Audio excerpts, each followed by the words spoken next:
COVID-19 vaccination. That's a great deal easier for people being vaccinated and for us being the vaccination. So that would be a real positive come the fall if we can do that. Dr. Christmas, thank you very much for joining us. We'll have to leave it here at this stage, but we really do appreciate you being with us here this afternoon on BBC Radio Wales. It's now 5 to 6 and the former Wales Manchester City manager Mark Hughes has returned to football. He's been appointed as Bradford City's manager on a deal until the summer of 2024. He conceded that it may have come as a little bit of a surprise, but said that there was a reason to make Bradford City a team people want to come and watch. Well, Jamie Rayner is the Bradford City reporter for BBC Radio Leeds and is at Bradford's Valley Parade ground this evening. Hello there. Good evening. Is it fair to say then that it did come as a surprise, if Mark Hughes is calling it a little bit of a surprise himself? Yeah, I think so. It's definitely coming from the horse's mouth. It certainly has shocked the footballing community, to say the least. Yeah, Mark Hughes, the acquisition of Bradford City Football Club today has come as a real surprise to many because of his vast experience and impressive managerial record, which has seen him only manage in the top flight of English football. Of course, Bradford City play in the 4th tier, League 2, which is 3 leagues lower than the Premier League. He's been out of management for the last 4 years. His last job was Southampton in 2018. So for him to make the drop that he has done down to League 2 to take on Bradford City, who are 15th in the League 2 table, yeah, it really does come as a surprise to them. What's been the response from the club and the fans then? Well, from the club, firstly, overwhelmingly pleased to have got the deal done. I think from their own admission, there was a certain degree of surprise and shock on their own part when Mark Hughes expressed an interest in the vacant managerial position, which was left when Derek Adams was relieved of his managerial duties by the football club last week. That interest came through Friday of last week. The football club have been working hard with Mark Hughes and his team to get this deal over the line, which was completed late last night. From the fans' perspective, well, they had absolutely no idea, as is the case, as is always the case with a managerial change. There is always the rumor that tends to have an influence on what the bookies are saying, who is going to be the next manager. And you often get names that are linked to the football club in the vacant managerial position. We had no knowledge whatsoever that Mark Hughes had been linked with this job at Bradford City. It came as a real surprise, and the fans are overwhelmingly pleased because it's restored hope and optimism at Bradford City Football Club. That not only that they can be successful, hopefully, under Mark Hughes, but they are a football club still that can attract the very best that football has to offer when it comes to management, particularly from the top side of the Premier League. Well, Jamie Rayner, thank you very much for joining us this evening, and of course we'll be watching how Mark Hughes responds there and whether he does bring success to the club. It's now 17:58 and we'll head to the weather with Serena Lee. Thanks, Sean. Today's weather theme has been about scattered showers and sunny spells, and then things will settle down overnight into tomorrow. So over the coming hours, those scattered showers will continue. These falling as some hail, sleet and snow. Sleet and snow mainly over higher ground, temporarily down to lower levels, and the showers becoming fewer in number overnight, with the winds easing somewhat too. Overnight lows around 2 to 5 degrees Celsius. In a few spots, temperatures a little lower, with a chance for a touch of brown frost and some icy stretches. Tomorrow is looking a largely fine day. I think most of you will quite like tomorrow's forecast. Just the chance for a few isolated showers, otherwise dry and bright, some decent fine sunshine. The sunshine tended to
Six Nations station. BBC Radio Wales.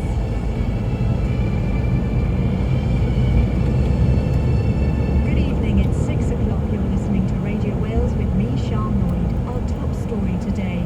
Russian troops have invaded Ukraine, launching a major military assault by land, sea and air. Explosions have been reported near major cities, including the capital Kyiv.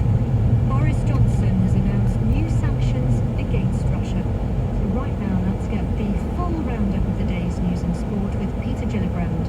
Thanks very much, Sian. Good evening. Boris Johnson says the UK is imposing the largest and most severe package of economic sanctions that Russia has ever seen as punishment for its invasion of Ukraine. Speaking in the Commons in the past hour, the Prime Minister described Russia's President Vladimir Putin as a blood-stained aggressor who was always determined to attack its neighbour. Dozens of people are believed to have died in Ukraine in an assault by land, air and sea. Mr Johnson said the UK will work in unity with the G7 and NATO to hit Russia hard. We now live in a continent where an expansionist power, deploying one of the world's most formidable military machines, is trying to redraw the map of Europe in blood and conquer an independent state by force of arms.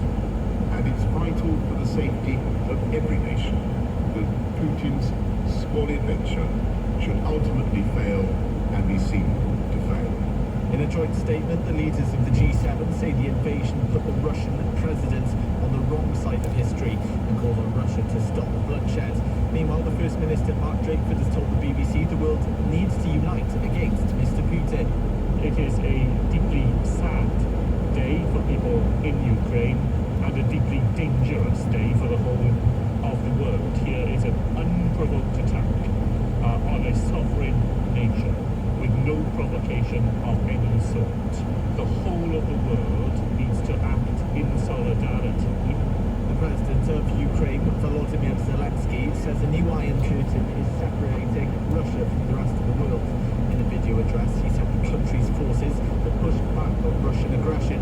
President Putin claims he was forced to take military action as a defensive measure. The former Prime Minister of Ukraine, Alexei Honcharuk, believes sanctions won't do enough damage.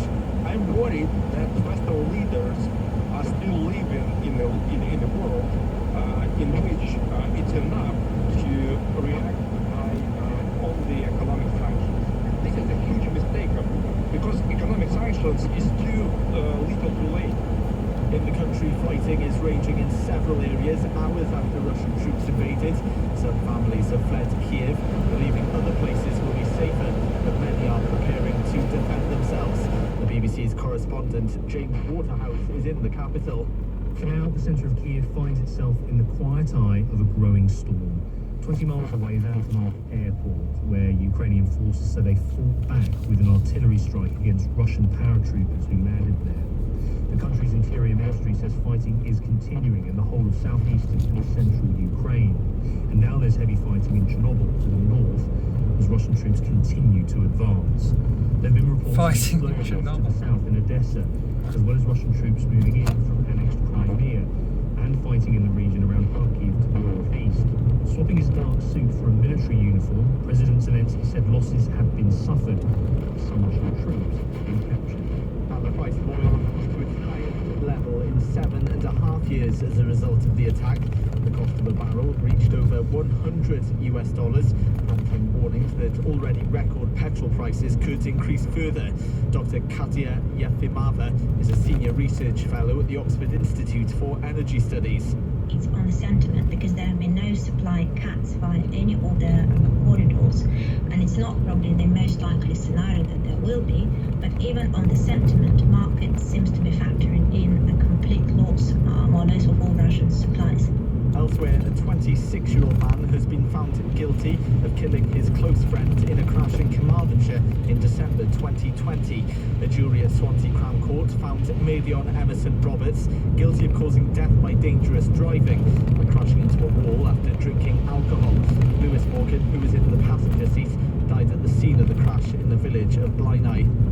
And people in Wales could receive COVID boosters and flu vaccines at the same time this autumn.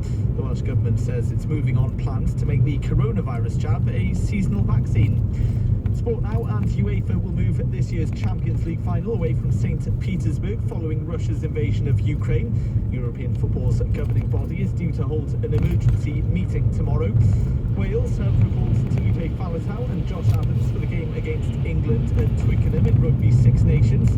They're the only two changes made by head coach Wayne Pivac to the team, which beat Scotland 2 weeks ago. Meanwhile, former Wales under-16s international Harry Randall will start at scrum half for England. We'll have full commentary from Twickenham on BBC Radio Wales, BBC Sounds and online at 4:45 on Saturday. And in snooker, Wales's Ryan Day is through to the quarter-finals of the European Masters in Milton Keynes. Day beats Sunny Akani 5-2 and will face Graham Dott tomorrow afternoon.